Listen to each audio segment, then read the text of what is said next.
This lesson's on average and instantaneous acceleration from a velocity time graph. You'll be able to calculate average acceleration from a velocity time graph, understand and explain how to estimate instantaneous acceleration from a velocity time graph, and explain what's happening when the signs of instantaneous acceleration and velocity are the same and when they're different. First, a review of position time graphs and how they show us velocity. Remember that the slope of a position time graph gives us the velocity, and the slope of the secant, a line segment joining two different points over a time interval, gives us the average velocity over that time interval, while the slope of the tangent, the line touching the curve at one point, gives us the instantaneous velocity at that time. When the graph of when a position time graph is a straight line, in other words, the slope is constant, that then means that we have constant velocity. And another way of saying constant velocity is uniform motion. Now, the same kind of pattern applies when we get to velocity time graphs.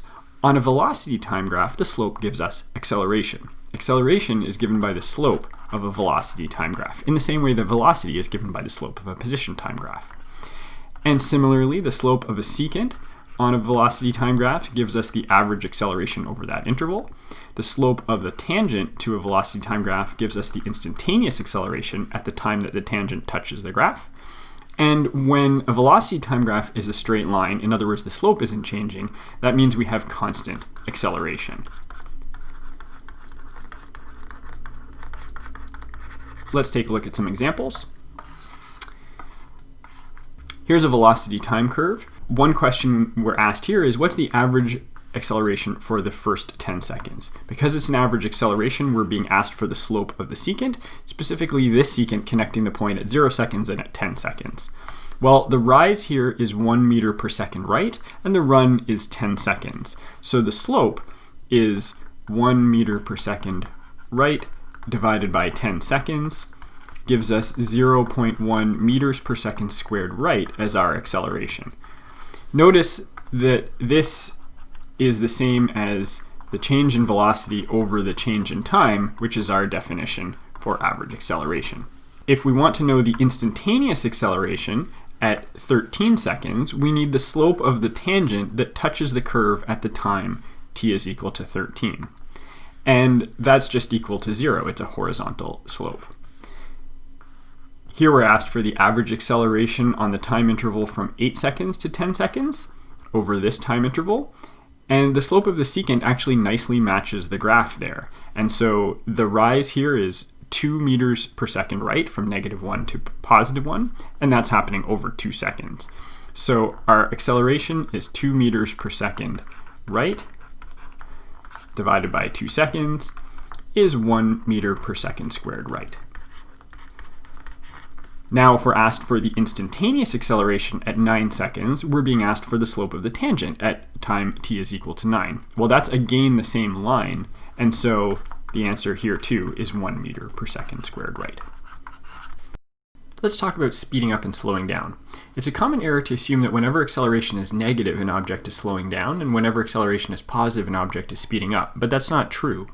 Take a look at this velocity time graph. We have positive velocities, meaning rightward velocities above the time axis. Here, a speedometer would be reading 0 meters per second at this point, but at this point, it would be reading +2, or 2 meters per second right. Up here indicates that we're now moving faster at 4 meters per second right.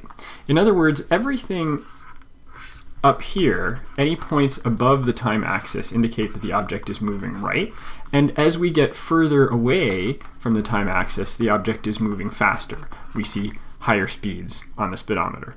Similarly, everything below the time axis indicates that the object is moving leftwards, and as we move further and further away, here to -2 meters per second and here to -4 meters per second, as we move further and further away from the time axis, we're moving faster, but now we're moving faster in the negative direction, in this case leftwards. So if we start at time 0 seconds, then we see that the object is moving right and getting faster, moving away from the time axis, then still moving right but with constant velocity, moving right but now getting slower, now not moving at all, now moving left and getting faster as we get away from the time axis, and still moving left but getting slower. How does that compare with the acceleration? Well, here we have a positive slope on a velocity time graph, so the acceleration here is positive. Here the acceleration is 0 because we have a horizontal line. Here the acceleration is negative. So we have a positive acceleration and positive velocity, and we're getting faster. Here we have an acceleration of 0, and we're not getting faster or slower. Here we have an acceleration that's negative with a positive velocity, and we're getting slower. So we see that when the sign of the acceleration and the velocity is the same, positive acceleration, positive velocity, we're speeding up. When the signs of the acceleration and velocity are opposite, here we have a negative acceleration with a positive velocity, we're slowing down. Let's carry that through and see that it holds. Here we have an acceleration of 0, we're not speeding up or slowing down. Here we have a downward slope on a velocity time graph, so that's a negative acceleration. We have a negative acceleration but also a negative velocity, and we see that we are getting faster.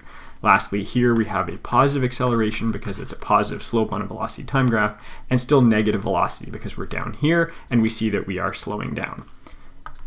So in summary, if the signs of the velocity and the acceleration are the same, then the object is speeding up.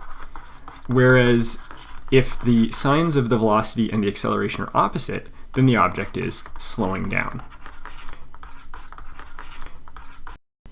Okay, that's acceleration from a velocity time graph.